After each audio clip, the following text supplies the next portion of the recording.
Hey everyone, welcome to vlog number 7.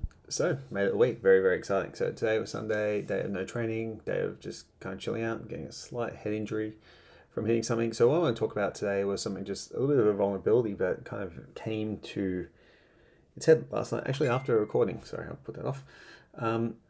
Which, in this series we haven't actually demonstrated any vulnerability yet, which I knew it was coming. I'm not going to bawl my eyes out, so it's all okay.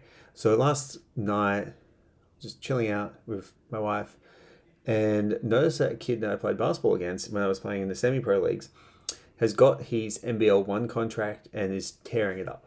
And I'm very happy for him to be doing that. He's young, he's achieving his dreams, he's not tall, which is really exciting that he's actually pushing through all that. But it was a real letdown because letdown for me in a way, not because of his success, but because I didn't actually get to recognize the full potential. And this is something that has bothered me for a long, long period of time.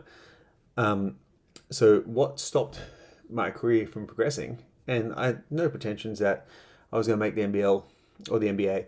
NBL 1 would have been, even a bench warmer in that, I would have been more than happy with in terms of achieving what I wanted from the activity.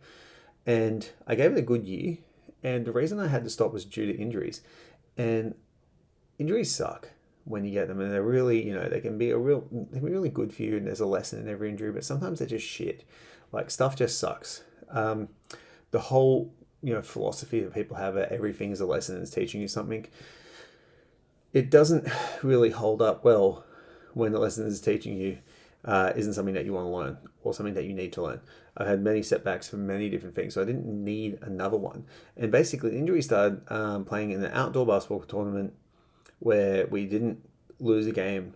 I won tournament MVP and a whole bunch of other stuff. In the last game of the season, court was wet and I slipped, and I did my groin. And it was literally as innocuous as that. At that point, I was still training, 2 to 3 hours a day of teletraining and playing a game 3 times a week, 3 to 4 times a week at that point. But from that injury, that was kind of like the thing that pushed me over the edge. So from that groin injury led to the next groin, which led to the light hamstring, which led to 2 separate abdominal injuries.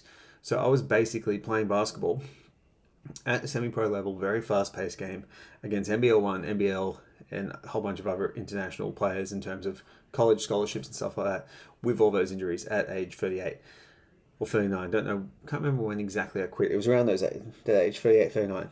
And just a real letdown that it wasn't talent, it wasn't effort, it was a slip on some water that aggravated everything and basically stopped everything from happening.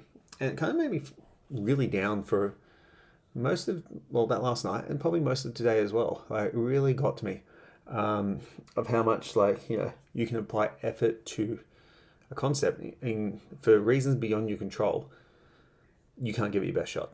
And kind of like what it does in terms of is building a business up, how it relates to building a business up, building money, getting a pro card, moving overseas, all getting the best shape in life, all those fun things, is that I don't want this to be something where I don't give it 100%. One of the biggest mistakes that people make when doing these things is they don't throw themselves all the way in. Like, fuck plan B in these situations. Like, this is not something where my family's livelihood is depending on it. It's not something that's going to affect me negatively. Like, it's not like I'm someone who's like a lawyer, for example, who's running a very successful law firm or whatever, and just gone, I'm going to open up a yoga studio. I have no fucking idea how to do yoga studio, but because I've been successful in one endeavor, I'm going to risk it all and go into another endeavor. That's stupidity. But if you're in a situation where you've got no risk and the only thing that can come from is good, why the fuck wouldn't you go all the way in? And that's kind of like the takeaway I had from that, to be able to do that, to be able to go all in and to go all in on this next thing. So this next week of training, I've already adjusted the program, I've upped the ante, really start knuckling down and nailing the food prep and all the supplements and all that kind of stuff. And from there, we're going to push heaps harder. So shit thing happened. Can we take something good for it? That's the journey and the lesson for it. It's not necessarily one I want to learn, but it's one that may have to learn. And who knows, maybe the spark for basketball will be there for Hong Kong when I get there. Thanks heaps, guys. See you tomorrow if my mouse works.